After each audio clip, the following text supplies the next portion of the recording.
یہ جب بات ہے جب دنیا میں پوری دنیا مرنے جینے کے دہانے پر تھی اور ہمیں معلوم نہیں تھا کہ ہم میں سے کون بچے گا، ہر گھر میں اور ہر گاؤں محلے میں کتنے لوگ رخصت ہو گئے، اسی عالم میں، اسی بے چارگی کے ماحول میں تعلیم کا ایک نیا خاکہ اس ملک میں رکھا گیا۔ جب ایسی مشکل گھڑی ہو، جب جینے مرنے کی باری ہو، اس میں ایسے خاکے کی گنجائش نہیں ہوتی ہے، اس میں تو پہلے جو بچا ہوا ہے اس کو سنبھالنے کا موقع ہوتا ہے۔ لیکن اس ملک میں عجب ایک الٹی رفتار ہے کہ اس ملک میں اسی زمانے میں یہ خاکہ رکھا گیا کہ نئی تعلیم تیار ہوگی۔ ہم میں سے جو یہاں بڑے لوگ بیٹھے ہیں، جن لوگوں نے پچھلے سال انٹرمیڈیٹ پاس کیا ہے، اس سال انٹرمیڈیٹ پاس کیا ہے اور بی اے کی جماعتوں میں جا رہے ہیں، انہیں پہلا اس کا شاخسانہ سمجھ میں آ رہا ہے جب 4 برس کے بی اے کا کورس پڑھیں گے۔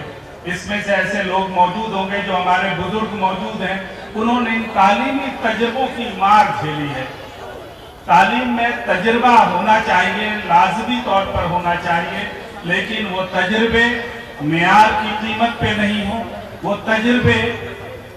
برائے تجربہ نہ ہوں۔ لیکن آج ہم ان حالات سے جوجھ رہے ہیں۔ تو تعلیم کا ایجنڈا نہ کسی سرکار کا ایجنڈا ہو سکتا ہے، نہ کسی ایک پارٹی کا ایجنڈا ہو سکتا ہے۔ تعلیم سماج اور انسانیت کے لیے ہے، تو یہ ایک گریٹر ایجنڈا ہے، ایک عظیم ایجنڈا ہے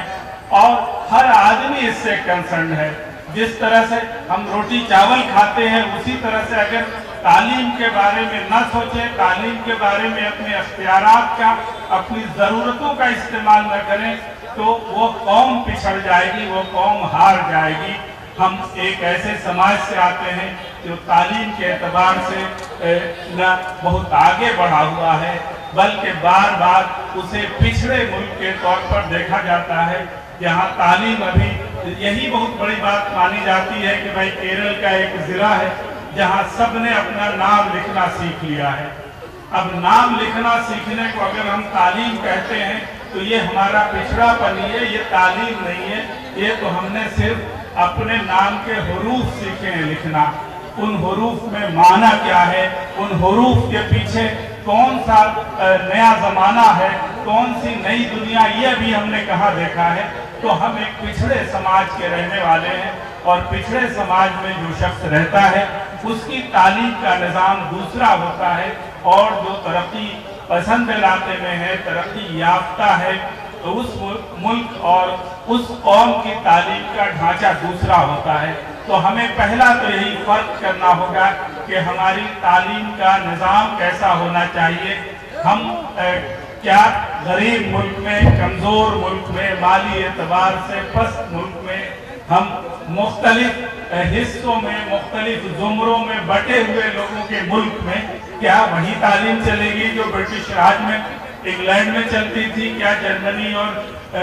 روس میں جو تعلیم چلی، کیا ہمارے یہاں ویسی تعلیم کی ضرورت ہے؟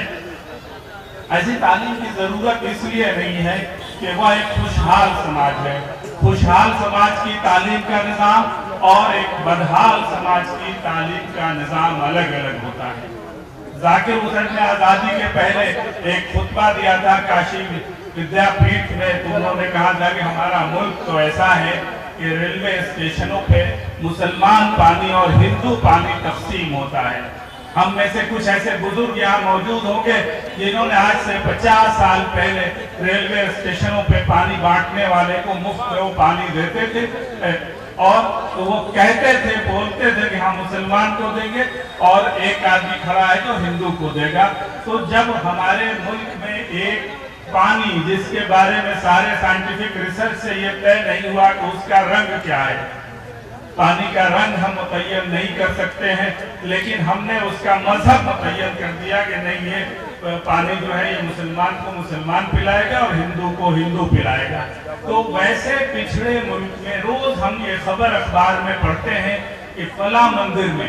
مسلمان کو چھوڑیے، کہ فلاں قوم کے لوگوں کو جو ہندو سماج سے ہی آتے ہیں ان کو داخل ہونے نہیں دیا گیا۔